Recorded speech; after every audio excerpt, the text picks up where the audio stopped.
അതായത് ജാർഖണ്ഡ് സ്വദേശികളായ 2 പേർ കേരളത്തിൽ കഴിഞ്ഞ ദിവസം അഭയം പ്രാപിച്ചിരുന്നു. അതായത് ആശയും മുഹമ്മദ് ഗാലിബുമാണ് കേരളത്തിലെത്തിയത്. അവർക്ക് പോലീസ് സംരക്ഷണം നൽകണമെന്ന് ഇപ്പോൾ ഹൈക്കോടതിയുടെ ഇടക്കാല ഉത്തരവ് വരികയാണ്. അവരെ തിരിച്ചു കൊണ്ടുപോകാൻ പാടില്ല എന്നും ഹൈക്കോടതി ഉത്തരവിട്ടു. ആശ്വാസമുള്ള വിധിയെന്ന് ജാർഖണ്ഡ് സ്വദേശികളായ ദമ്പതികൾ പ്രതികരിച്ചു. മനീഷ് മഹിബാലാണ് ആലപ്പുഴയിൽ നിന്ന് വിവരങ്ങളുമായി ചേരുന്നത്. മനീഷ്, കേൾക്കുമ്പോൾ തന്നെ ഒരുപാട് സന്തോഷമുണ്ട്. അവർക്കവിടെ വധഭീഷണി ഉൾപ്പെടെ നേരിടേണ്ടി വന്നിരുന്നു. ഇതൊരു ലവ് ജിഹാദാണ്, അത്തരത്തിൽ മതം മാറാനുള്ള ശ്രമം നടക്കുന്നു എന്നൊക്കെയാണ് അവരുടെ ബന്ധുക്കൾ ആരോപിക്കുന്നത്. പക്ഷേ അങ്ങനെയൊന്നുമില്ല. ഇഷ്ടപ്പെട്ട 2 പേർ കല്യാണം കഴിച്ചു. അതുകൊണ്ട് അവർക്ക് ജീവിക്കാൻ ആകാത്ത സാഹചര്യം. എന്തായാലും എന്താണ് ഹൈക്കോടതി ഈ വിഷയവുമായി ബന്ധപ്പെട്ട് പറഞ്ഞിരിക്കുന്നത്? മറ്റു വിവരങ്ങൾ എങ്ങനെയാണ്?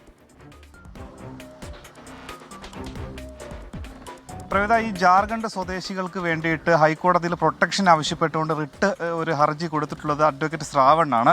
അതുപോലെ ഉത്തരവിറക്കിയത് ഹൈക്കോടതി single bench justice CS Dias ആണ്. ആശ്വാസകരമായ വിധി എന്നാണ് ഇതിനെ ഈ ജാർഖണ്ഡിൽ നിന്നുള്ള 26-കാരി ആശാ വർമ്മയും ഒപ്പം തന്നെ 30-കാരനായിട്ടുള്ള മുഹമ്മദ് ഗാലിബും വിശേഷിപ്പിച്ച്. അത്രത്തോളം സന്തോഷം അവർക്കുണ്ട്. ഈ ഉത്തരവിൽ ഇടക്കാല ഉത്തരവാണത്. അടുത്ത ആഴ്ച കേസ് വീണ്ടും പരിഗണിക്കും. അടുത്ത ആഴ്ച കേസ് പരിഗണിക്കുന്നത് വരെ കേരളത്തിൽ ഇവർക്ക് പൂർണ്ണമായ സംരക്ഷണം ആലപ്പുഴ ജില്ലാ പോലീസ് മേധാവി നൽകണമെന്നുള്ളൊരു ഉത്തരവാണുള്ളത്. പ്രത്യേകിച്ചും ജില്ലാ പോലീസ് മേധാവി ഒപ്പം തന്നെ കായംകുളത്തെ DYSPക്ക് കൂടിയാണ് ഉത്തരവിൽ അവരെ പേര് പറഞ്ഞുകൊണ്ടാണ് ഹൈക്കോടതി ഇത്തരത്തിലുള്ള സംരക്ഷണം നൽകണമെന്നുള്ള കാര്യം ഉത്തരവിറക്കിയിട്ടുള്ളത്.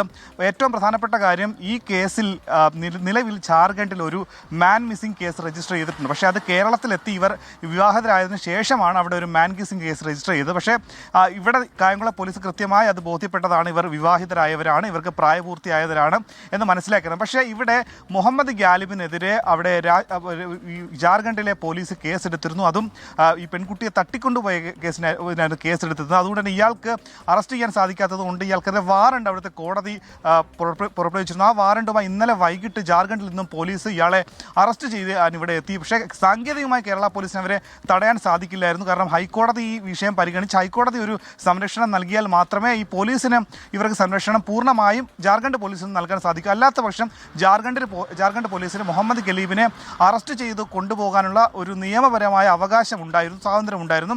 അതിനാണ് ഇപ്പോൾ തട വീണത്. അടുത്ത ഒരാഴ്ച വരേക്കും അവർക്ക് പൂർണ്ണമായും സംരക്ഷണം നൽകണം. അവർ ഈ കായംകുളം വിട്ട് പോകാൻ പാടില്ല, ഒരു റെസിഡൻസ് ഏരിയ വിട്ട് പോകാൻ പാടില്ല എന്ന ഉത്തരവുണ്ട്. ഒപ്പം തന്നെ അടുത്ത ആഴ്ച കേസ് പരിഗണിക്കുന്നത് വരെ ഈ ജാർഖണ്ഡ് പോലീസ് ഒരു തരത്തിൽ ഇവരുടെ മൊഴിയെടുക്കാനും മറ്റോ പാടില്ല.